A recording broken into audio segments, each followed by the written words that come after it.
Hi everyone, this is Haruka from Planet Education. I'm also the host of College Knowledge Webinars. Today, I wanted to have my Facebook Live topic to be the FAFSA. Everybody knows about the FAFSA. It is a key component to financial aid.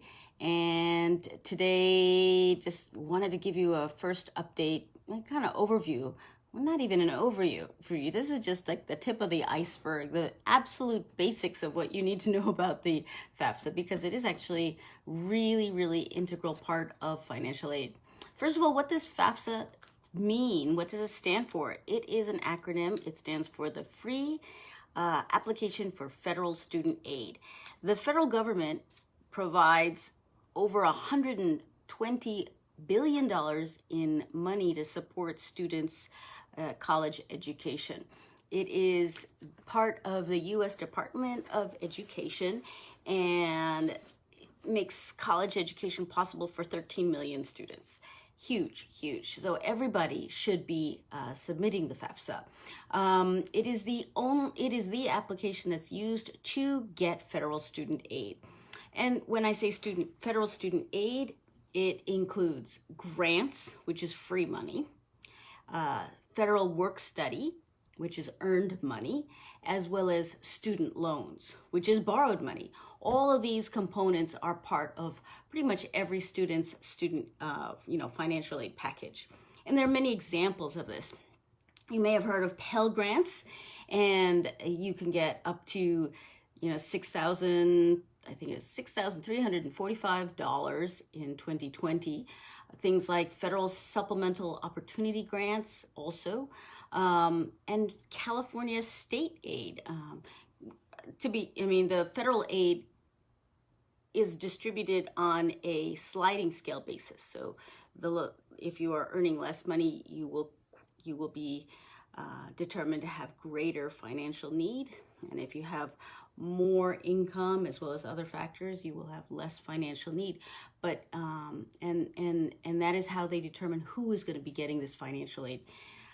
If you don't qualify for the federal aid, you can still qualify for California aid. There are things like the California Blue and Gold Opportunity types of aid for families that make up to about $80K. And even the California Middle Class Scholarship, which is for families that make up to like $170K. So, this is definitely worth looking into. Who should file the FAFSA? I say all families should be filing the FAFSA. Even if your family makes more than $170K and you hear, oh, it's a waste of time. I have friends who took the time, file the FAFSA and it was worthless. You got nothing out of it. Well, doesn't matter. I'm telling you now, take the time to file the FAFSA. Because federal financial aid, not all of it is need-based. Some scholarships are merit-based, and even those merit-based scholarships, it's not like, money is not finite, right? It's like not unlimited.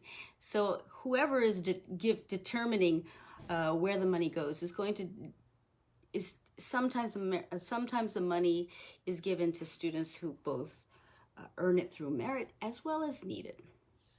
And so it is true that many scholarships require the FAFSA. And also the FAFSA sets a baseline for families, right?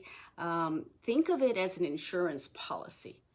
This is a tremendous year of uncertainty. We have the coronavirus, which is creating so many levels of uncertainty, economic disruptions.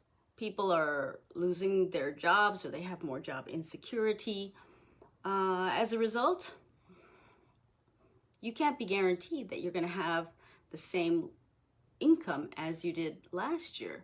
As a result, think of this FAFSA. If you file your FAFSA, you will, the federal government understands what your baseline is. If anything changes, your economic situation changes, something happens to a spouse, you are taking care of an elderly parent or something happens, then you can file an appeal. And that is possible only if you have initially filed a FAFSA freshman year in some cases. And everybody has less money this year, federal government, institutions.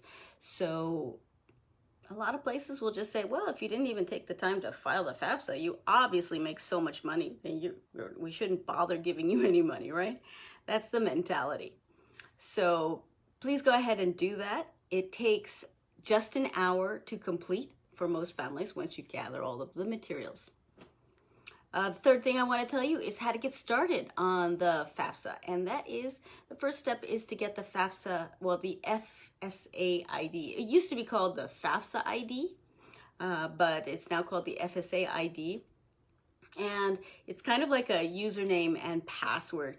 You need it for a parent and for every student. Every student gets a different FSA ID. How often do you have to file? That's a very common question. Every year. And you have to file it for your, why do you have to submit it every year? Well, that's because your financial situation can change, right? You can get a new job. You might be earning more money. You might be earning less money. You may have lost a job. You may have 2 kids in college instead of 1. All of these factors change your expected family contribution, which is the amount that the federal government believes that you should be able to pay. So go ahead and look into, your next step should be to look into getting the FSA ID, and I will also provide some references for the FAFSA so that you can take a look at it. If your student is a senior, it will be opening up on October 1st, but otherwise there's some websites that you can take a look at. This is just the tip of the iceberg for my FAFSA talk, which is one of my college knowledge webinars, part of my financial literacy series. If you are interested or if you need to learn more about college financial literacy and you want to get smart and with college knowledge, I hope you will take a look at my series on this and other financial literacy topics. You can go to my website, which is planiteducation.com, which I've just updated. Take a look. I'll see you soon. Bye-bye.